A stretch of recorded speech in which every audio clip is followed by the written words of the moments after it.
And welcome back to the locker room. Hosting you guys once again, myself, Gregory, and my two minions over here with me. We got Tyler and Chris. How you guys doing today? Not too bad. How are you guys doing?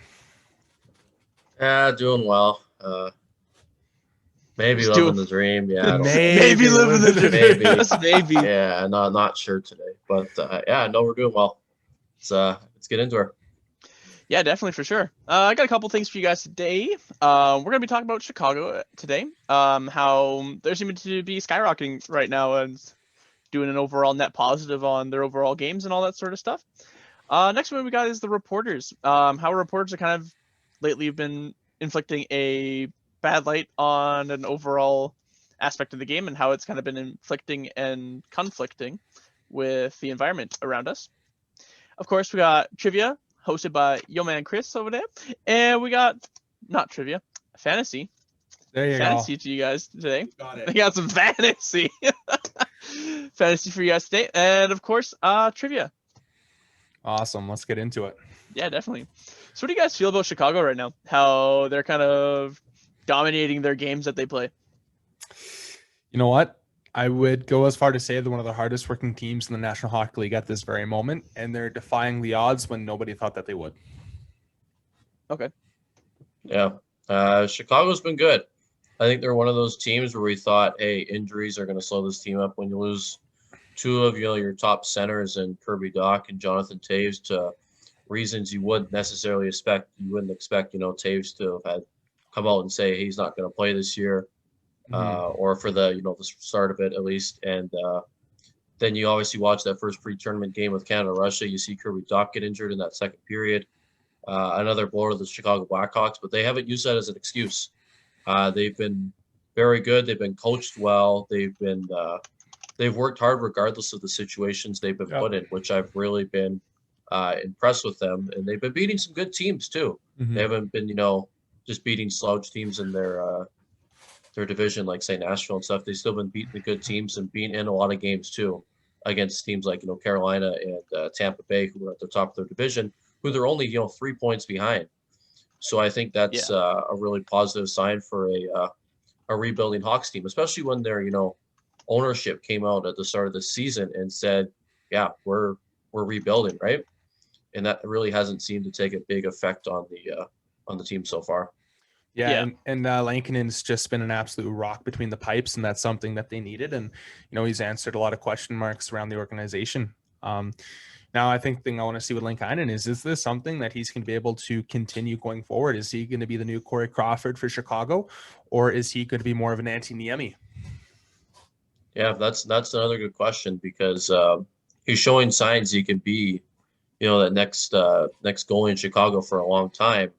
And I think we all remember what Antti Niemi did. Won that cup with Chicago against Philly. He was excellent, and then he kind of just dropped off. And speaking of that series against Philly, we obviously know who scored that game winner, Patrick Kane. Has he ever been electric to start the season? And I think that's what Chicago needed. They needed Patrick Kane to be his elite self, the elite player we've seen in the playoffs. Back maybe 5-6 years ago. I remember when he just dominated the Canucks in some of those playoff series. It was unreal to see, and he's been just as good. So that's been awesome to see for the Hawks, and I think he can still produce at that rate for a long time in this league still. Yeah, for sure. Yeah, definitely agree. What about reporters? How the reporters been kind of being? There was that recent interview with the Oilers there, and how that one question that they had for Leon just kind of seemed to no sarcasm detected whatsoever. No. We can go about that for a while, but you know what? The NHL, they're trying to really grow their brand more and try and keep up with leagues like the NBA in the States. And when you've got guys asking ridiculous questions like that to your stars, that is not going to go well. I think it was, not at all. And that's my biggest concern. You need to make sure you're letting the guys in the room that are going to ask the good questions that are going to help grow the publicity of the brand. Yeah, I think reporters are big, because obviously pre-COVID world, those guys are in there every day, going to these games on the road and stuff. And when you have a good relationship with reporters, like reporter player relationship, that makes stuff so much easier. It makes it so much easier for the reporters to feel comfortable. But they also have to earn that too, by asking good questions, asking insightful questions, not asking stupid questions like that. Oh, your top guys were held off the score sheet for these last 3 games. Do you feel like you haven't held up the end of the bargain? Well, no fucking shit, right? Yeah. Like it's the answer's already given. Yeah, it's ridiculous to ask that. You're already answering that question, so you're just gonna piss them off too. These guys aren't like the Oilers aren't happy after losing 3 straight to the Leafs and scoring 1 goal.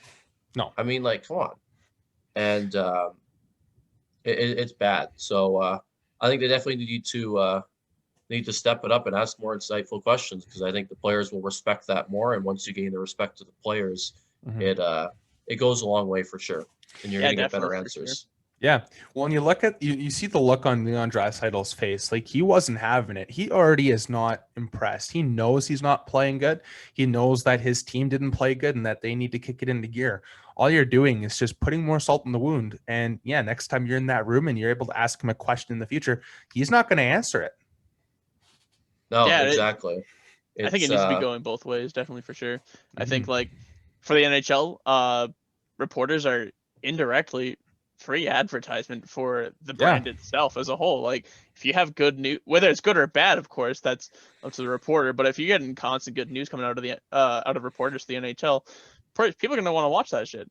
Well, absolutely. And it's funny because Jason Podolin put that on his story and he referenced to it, and so I replied to it, and we had talked about it briefly. But he's like, it's Bush League stuff.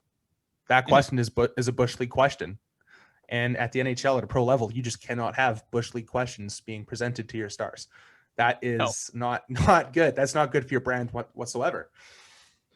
No, exactly. And Greg, you bring up an excellent point with what you said, and just to shine some light so I can gain some more publicity to it. Obviously, Eric Francis in Calgary, absolute clown. Everyone hates the guy. He asks the stupidest questions. He tries to run guys out of town when it makes no sense. People after games, like on Flames radio and stuff, are just calling him out. I remember one guy came on there, and there's talks. Oh, Johnny Gaudreau wants to leave, and that's all because of Eric Francis just trying to push that button. Yeah. And one guy came on there, and he's just like, "Oh, do you know this for a fact?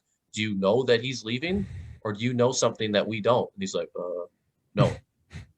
And then you see in these presses after the game, they'll be like, Eric Francis Sportsnet next. And they'll do like an eye roll. Like, I remember David Riddick did it perfectly. And, it's just ridiculous because he had those big games against the Leafs and he still tried to shit on them. Yeah. And it's just like, come on, dude. Like, you gotta be better than that. But yeah, when you get that kind of response from those players who just don't want to answer those questions, it's something. I think another one is Jacob Voracek too. Yeah. Earlier in the season. Sure. Oh yeah, no, he was not having it in that interview. Well, and it's funny, right? Like Eric Francis, he's very much like the Steve Simmons, right? Steve Simmons in Toronto. Everybody hates that guy. Like you gotta hold yourself to a certain level of integrity as a reporter, right? You got to take yourself seriously. You got to be professional. You got to make sure that these players are going to respect you, right? And I mean, the players, you look at these interviews, like they're extremely professional themselves. So you got to hold yourself above that standard to make sure you establish that relationship. If you don't do that, you're screwed. Yeah, it's that eye for an eye kind of thing, right? Yeah. Yep. Well, moving on from that, of course, we have our fantasy draft. How is our fantasy draft looking this week, Chris? Yeah, there's I'd say about 3 guys, or not 3, more than 3, but 3 different areas I'm going to talk about. First one is coming from the Ottawa Senators, and I think all you viewers know where I'm going with this. Drake Batherson has been absolutely fantastic for Ottawa. The resurgence from him has been absolutely fantastic, and it's definitely a bright spot in Ottawa for sure, seeing a guy like that put up the numbers he has. He, in their last game, tied the goal streak 6 games in a row for Drake Batherson, tying guys like Jason Spezza, Daniel Alfredson. So he's been really good. So if you can get your hands on Drake Batherson, I would 100% suggest that. Yeah. Another guy is Jordan Kyrou for the St. Louis Blues. I've been really impressed with him. He's putting up numbers every single night with St. Louis. So I've been really impressed with him. If you can get your hands on him, he'd be another good guy to get. And the last guy, kind of group I'm going to talk about is the Winnipeg Jets and Pierre-Luc Dubois. I He's think been him good. playing on the top, yeah, he's been absolutely fantastic. So I think we all remember he had that kind of slow start, then got injured, but he's really found his game now on playing on that top line in Winnipeg. So if he's somehow dropped in your league, or you can maybe get a trade off with him, I think it would be much worth it for sure. Yeah. No. Well, in terms of speaking about Ottawa, I've been really impressed with Drake Batherson, but no, I've really liked Jimmy Stu as well. Stutzel's heated up as well, and he's like, in return, I think if you can get Tim Stutzel and Drake Batherson on, then I think you're good to go. Yeah, Yeah, 100% definitely. agree. All right. Anything else into the trivia, the fantasy there? Nothing too much else. I think I already touched on Patrick Kane and what he's been kind of doing in Chicago. Yep. Wouldn't say there's anyone else really that stood out that kind of isn't already like at the top of the league. So I think we're good for that for right now. Yeah. Fair enough. Well, I can move us on to the trivia then. Another week, another series to see who can come out on top today. I got a couple questions for you guys today. See if we can get Tyler out of his slump finally. I need to get out of that slump. All right. This might be an easy one to start off the bat, but what year was the Montreal Canadiens founded? 1939, 1919, 1929, or 1909? I want to say 19. 19. Oh, not an easy question. Look at that. Can you go through the answers again quickly? Okay, 1939, 1919, 1929, or 1909? I want to say 1929. I'm gonna go 19. 1919? Yeah, I'm going 1919. Yeah. Founded in 1909, Ah, the Canadiens are the longest continuous operating professional ice hockey team in the world, and only existing NHL club to predate the founding of the NHL. damn, I did not know that. I thought it was 1929. Weak. I knew it was early. I just didn't know How early? How early? How early? Yeah. Oh. All right. Which Detroit Red Wing Detroit Red Wing was not a member of the original production line, quote unquote? Sid Abel, Gordon Howe, Ted Lindsay, and Alex Delvecchio. So it's Gordie Howe, Ted Lindsay, Sid Abel. That's a good question. I'm gonna go Sid Abel. Yeah, that's what I'm gonna go with as well. You guys are both wrong. Of course. I picked that right. I picked one of the 4 questions, and it was actually Alex Delvecchio. Okay. I kind of figured they would have some guy on there that kind of like you didn't, kind of know, be that like third guy in the line. So that's kind of why I didn't go his way. Yeah. That's fair. The production line was a nickname for one of the most famous scoring lines in the history of the NHL. The line consisted of Gordie Howe, Sid Abel, and Ted Lindsay. Right wing, center, and left wing, of course, in order. All members of the Hockey Hall of Fame.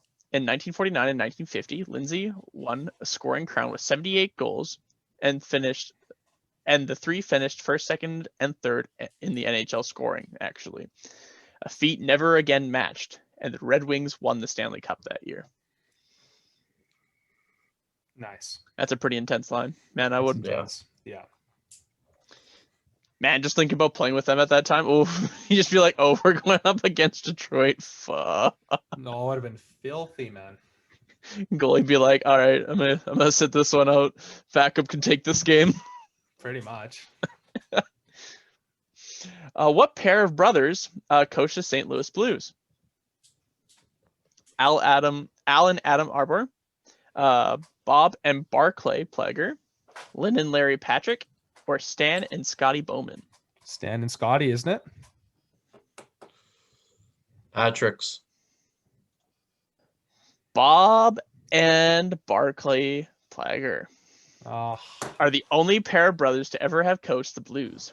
Barclay coached a 1 full season and later served as an interim coach, while Bob coached for 11 games. Well, shit. all right. Then. Struggling today. Yeah, you guys don't have a single one right now. No, we're losing. We've struck out already. Benching you guys this week. Who was You the first deserve it. player to win the Kelly Cup, the ECHL, Clatter Cup, the AHL, and the Stanley Cup in the NHL? TJ Oshie, Jay Beagle, Evgeny Kuznetsov, Evgeny Kuznetsov? Kuznetsov. Yeah, because that's off, yeah. That was close. And Brett Connolly. It's not Kano. I think No. it's Jay Beagle. Yeah, that is Beagle because it's not Kuznetsov. He didn't play East Coast. No, Oh, fair enough. Yeah, no, it's Beagle. Yep. I don't think Oshie was around when they had East. Well, because think about it too, right? Because like Beagle won the Stanley Cup as an older guy. Like he was like 33 or something something like that, right? So he's only an older guy, and he was a journeyman. He hasn't been in the NHL overly that long, so he's definitely. I think he's the only guy that could have won at all three. All three, yeah, I agree.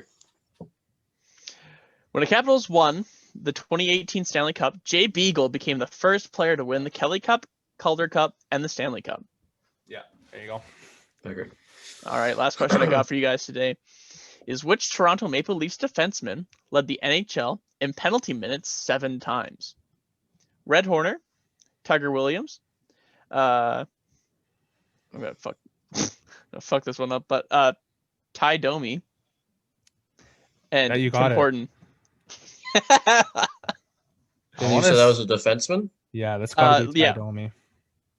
I would say it's easy. It's easy to pick. The last one is Tim Horton. I if love you guys Tim can hear. Hortons. I'm not Canadian. I do think that. I mean, Ty Domi's a good bet. I think. He fought a lot. But you said it was a Leafs defenseman, right? Yeah. Yes, Red Horner, Tiger Williams, Ty Domi, and Tim Horton. were the Ty four Domi played choices. defense? Yeah. I'm pretty sure he did. Yeah.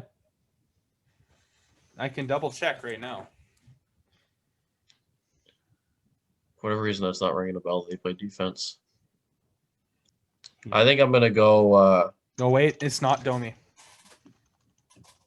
He checked. He isn't actually a defenseman. No. Well, because I thought he was.